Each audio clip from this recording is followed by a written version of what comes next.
Salam dalam kasih Allah Bapa dan Tuhan kita, Yesus Kristus.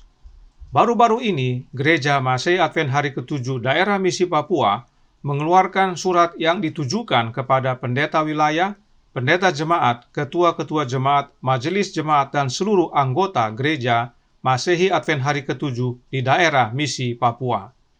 Surat tersebut menyampaikan hasil keputusan administrasi Gereja Masehi Advent Hari ke-7 Daerah Misi Papua nomor 2021-041 yang diberi judul Menjaga Mimbar Gereja. Nah, kenapa mimbar gereja harus dijaga? Sebab sehubungan dengan keberadaan Gereja Advent Metro, Pergerakan Present Truth, Davidian, Dwi Tunggal atau Godhead, dan sejenisnya di Papua. Apakah Alkitab menyatakan perlunya menjaga mimbar? Mari kita baca Yohanes 21 ayat 17 yang berkata, kata Yesus kepadanya untuk ketiga kalinya, Simon, anak Yohanes, apakah engkau mengasihi aku? Maka sedih hati Petrus karena Yesus berkata untuk ketiga kalinya, apakah engkau mengasihi aku? Dan ia berkata kepadanya, Tuhan, engkau tahu segala sesuatu, engkau tahu bahwa aku mengasihi engkau. Kata Yesus kepadanya, gembalakanlah domba-dombaku. Saat seorang gembala menggembalakan domba-dombanya, dia tidak akan membiarkan domba-dombanya. Sang gembala pasti menjaga domba-dombanya. Baca Yohanes 10 tentang Yesus gembala yang baik. Yesus menjaga domba-dombanya. Jadi, tidak ada di dalam Alkitab nasihat untuk menjaga mimbar. Yang perlu dijaga adalah domba-domba Allah. Dan untuk menjaga domba-domba adalah tugas gembala. Pertanyaan yang sama Yesus tanyakan kepada semua pendeta gereja Advent di daerah Misi Papua. Apakah engkau mengasihi aku? Apakah jawab para pendeta? Tidak perlu Yesus bertanya 3 kali, tetapi biarlah para pendeta menjawab dalam hati bahwa para pendeta gereja Advent di daerah Misi Papua mengasihi Yesus. Dan jika para pendeta mengasihi Yesus, gembalakanlah domba-domba Yesus, dan bukan menjaga mimbar. Kemudian ada 7 poin yang ditegaskan oleh gereja Advent kepada umat-umatnya. Kita tidak perlu membahas seluruhnya, karena beberapa sifatnya non-prinsipil. Mari kita lihat poin nomor 2, yang berbunyi, menegaskan kepada seluruh anggota jemaat Gereja Masei Advent Hari ke-7 se-daerah Misi Papua untuk tidak terlibat dan mengakui gerakan-gerakan ini. Bila didapati ada yang mengikuti atau membantu memfasilitasi, maka akan diambil tindakan administratif sesuai peraturan Gereja Masei Advent Hari ke-7 sedunia.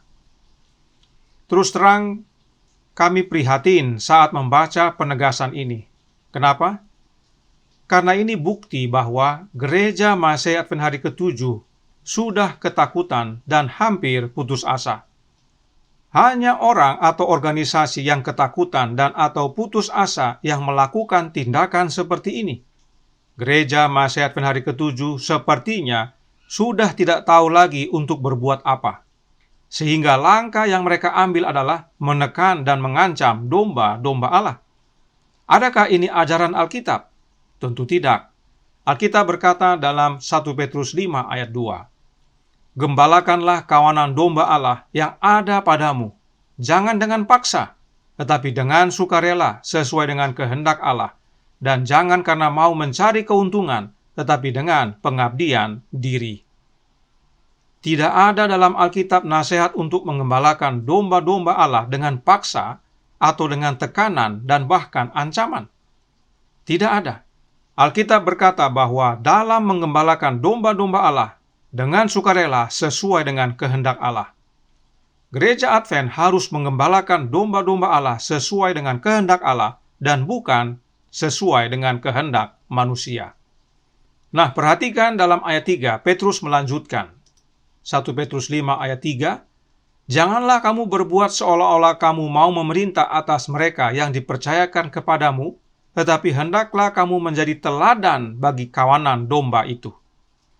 Yang namanya memerintah, berpotensi ada tekanan dan tidak jarang ada ancaman. Petrus menasihatkan, bukan itu kehendak Allah. Kehendak Allah adalah kita menggembalakan kawanan domba-domba Allah dengan menjadi teladan bagi domba-domba itu. Dan jangan lupa, sebelum kita menjadi teladan bagi domba-domba Allah, terlebih dahulu kita harus menjadikan Yesus, Sang Gembala Agung kita, menjadi teladan kita. Roh Nubuat menyatakan dalam Gospel Workers edisi 1915 halaman 181 paragraf 1 yang berkata, Kristus teladan agung bagi semua pendeta, menyamakan dirinya dengan seorang gembala. Akulah gembala yang baik, dia menyatakan. Gembala yang baik memberikan nyawanya bagi domba-dombanya.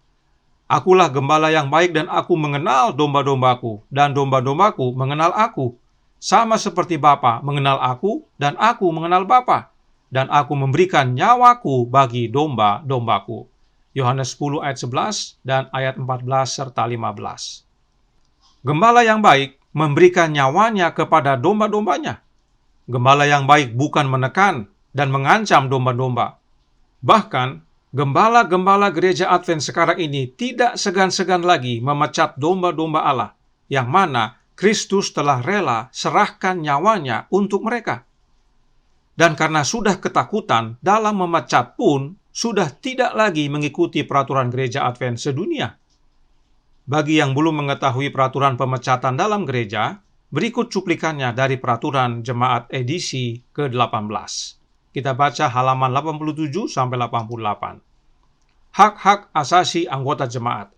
Setiap anggota berhak untuk mendapatkan pemberitahuan sebelum rapat pendisiplinan diadakan dan berhak untuk didengar dan mengajukan pembelaannya sendiri dan mengemukakan bukti-bukti serta membawa saksi-saksi untuk perkaranya.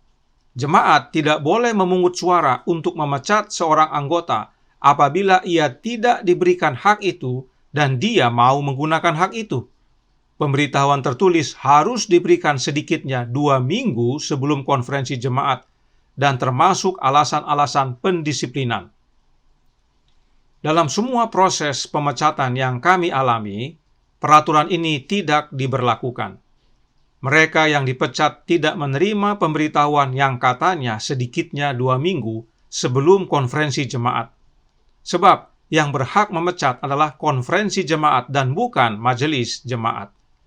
Dan mereka yang dipecat tidak pernah diberikan kesempatan untuk mengajukan pembelaan serta mengemukakan bukti-bukti dan membawa saksi-saksi untuk perkaranya. Perhatikan, jemaat tidak boleh memungut suara untuk memecat seseorang jika hak untuk membela diri tidak diberikan dan sang anggota mau menggunakan hak tersebut. Intinya, sang anggota mau coba jelaskan kepada jemaat, tetapi jemaat tidak mau dengar dan langsung memecat. Sesuai peraturan jemaat ini tidak boleh. Tetapi itulah yang terjadi. Kenapa? Karena gereja ketakutan. Sebab jika kami diberikan kesempatan di depan jemaat untuk menjelaskan bukti-bukti Alkitab bahwa Trinitas tidak Alkitabiah, maka jemaat akan terbuka mata dan melihat kebenaran sejati. Dan gereja tidak mau ini terjadi. Inilah dasar ketakutan tersebut. Itu sebabnya yang gereja mau jaga adalah mimbar dan bukan domba. Kami menyampaikan ini bukan untuk meminta agar diberi kesempatan tersebut. Bukan.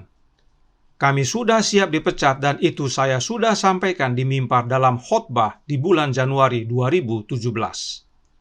Apa yang kami sampaikan ini adalah sebagai himbauan untuk ke depannya. Perlu diingat juga bahwa di zaman sekarang ini, mimbar bukan lagi bersifat fisik. Mimbar online sudah marak. Domba-domba dapat mengikuti pelajaran di mana saja dan kapan saja. Itu sebabnya Gereja Advent Daerah Misi Papua mengeluarkan penegasan yang berikut ini. Mari kita baca.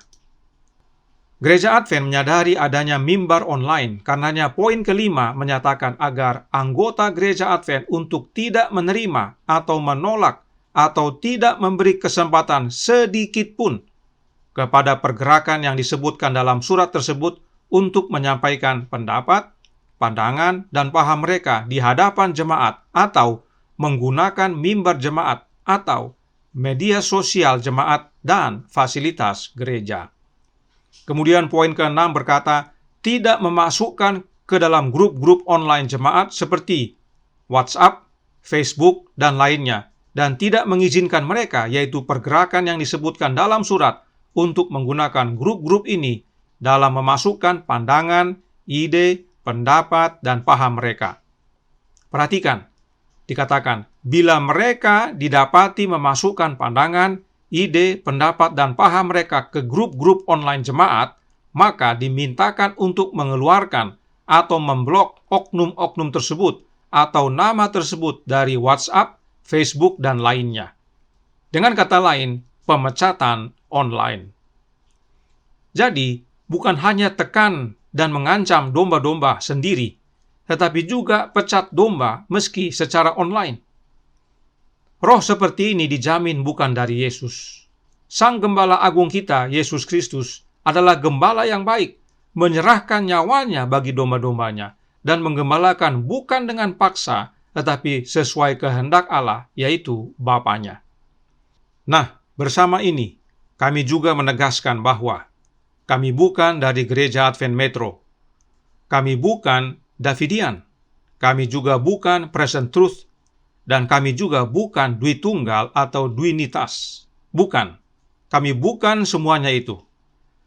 Kami yang mengeluarkan himbauan kasih ini percaya kepada satu-satunya Allah yang benar, yaitu Allah Bapa, dan percaya kepada Anak Allah yang diperanakkan Bapa, yaitu Yesus Kristus, serta percaya bahwa Roh Kudus itu adalah Rohnya Bapa yang dikaruniakan kepada Anaknya tanpa batas, yang kemudian dikaruniakan kepada kita melalui Anaknya dan disebut Roh Kristus.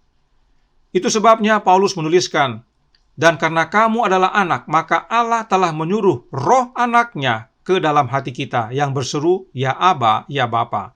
Galatia 4 ayat 6. Allah Bapa menyuruh Roh Anaknya, yaitu Roh Kristus, ke dalam hati kita. Inilah kebenaran yang diimani oleh Gereja Advent yang mula-mula. Bagi yang mau belajar tentang kebenaran ini, saudara bisa mengikuti pelajaran dan postingan dalam akun Facebook Remnant dan akun YouTube Yohanes 173.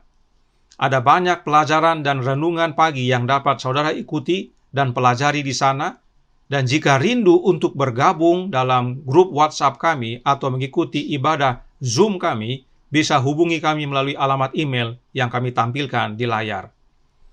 Kembali, kami bukan Advent Metro, kami bukan Davidian, kami bukan Present Truth, kami bukan Dwi Tunggal dan Dwinitas. Dan teristimewa, kami tidak percaya Trinitas. Kami adalah pergerakan Advent yang sebenarnya yang dimulai tahun 1844 dan masih ada sampai sekarang. Nah, Gereja Advent yang sekarang inilah yang disebut dengan offshoot. Apa buktinya?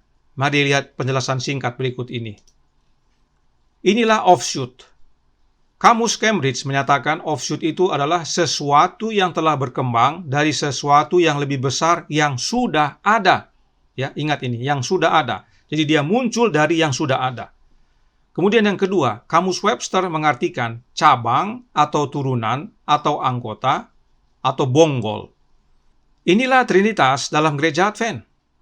Trinitas adalah offshoot dalam Gereja Advent. Gereja Advent sudah bertumbuh besar sebagai gereja anti-Trinitas. Tapi setelah para pionir meninggal semuanya, Trinitas menyusup ke dalam Gereja Advent dan mulai bertumbuh berkembang yang lama-kelamaan menjadi lebih besar dari pokoknya. Tadinya cabang kecil, namun akhirnya sejak tahun 1980 menjadi pokok yang besar dan terkesan itulah pokok yang benar. Padahal bukan. Sebelum Nyonya White meninggal pada tahun 1915, dia menuliskan dalam manuskrip 1, 1915, paragraf 2, yang berkata, Aku katakan kepadamu sekarang bahwa ketika saya diistirahatkan, perubahan besar akan terjadi. Perubahan besar apa yang terjadi dalam sebuah pergerakan jika bukan tentang perubahan Allah yang disembah? Dan merubah Allah, maka berubahlah agama. Apakah sudah terjadi? Oh, sudah. Gereja Advent awalnya adalah anti-Trinitas. Tetapi setelah para pionirnya meninggal semuanya, maka perubahan besar terjadi. Gereja Advent mengganti satu-satunya Allah yang benar kepada Allah Trinitas. Perhatikan kesaksian sejarawan Gereja Advent berikut ini. Yang pertama dari Merlin Bird. Dia berkata, perkembangan doktrin Trinitas menunjukkan bahwa kadang-kadang perubahan doktrinal membutuhkan berlalunya generasi sebelumnya. Bagi orang Advent hari ke-7, butuh lebih dari 50 tahun untuk doktrin Trinitas menjadi baku. Ini dia tuliskan dalam History of Seventh-day Adventist Views on the Trinity.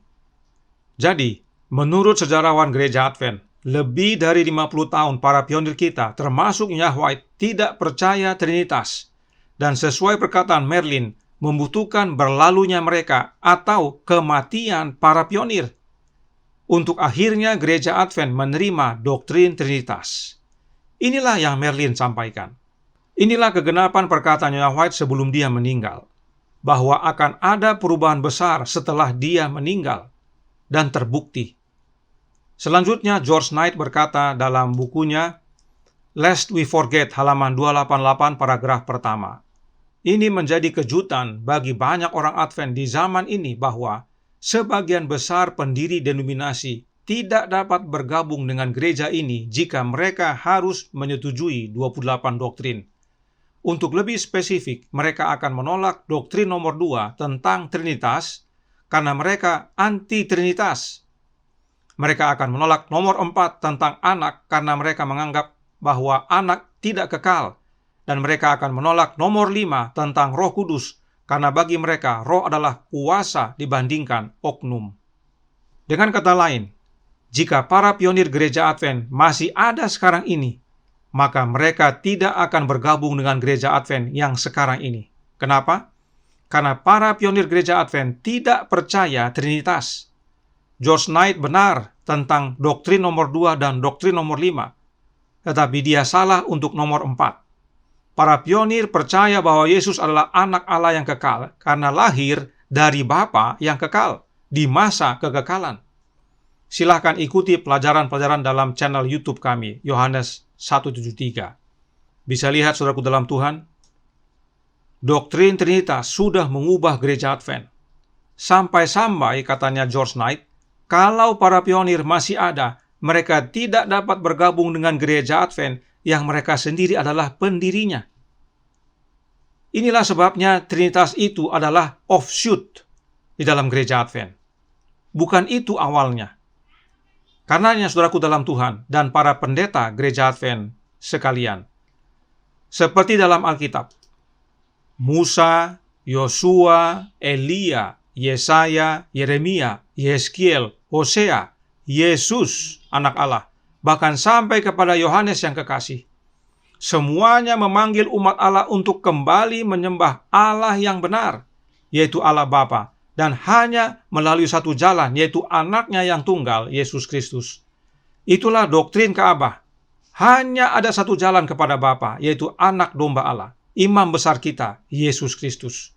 Pemazmur berkata dalam Mazmur 77 ayat 14, Ya Allah, jalanmu adalah kudus. Allah manakah yang begitu besar seperti Allah kami? Terjemahan versi King James yang tepat dikatakan, Jalanmu ya Allah ada di dalam Ka'bah. Thy way, O God, is in the sanctuary. Dan jalan itu adalah Yesus Kristus.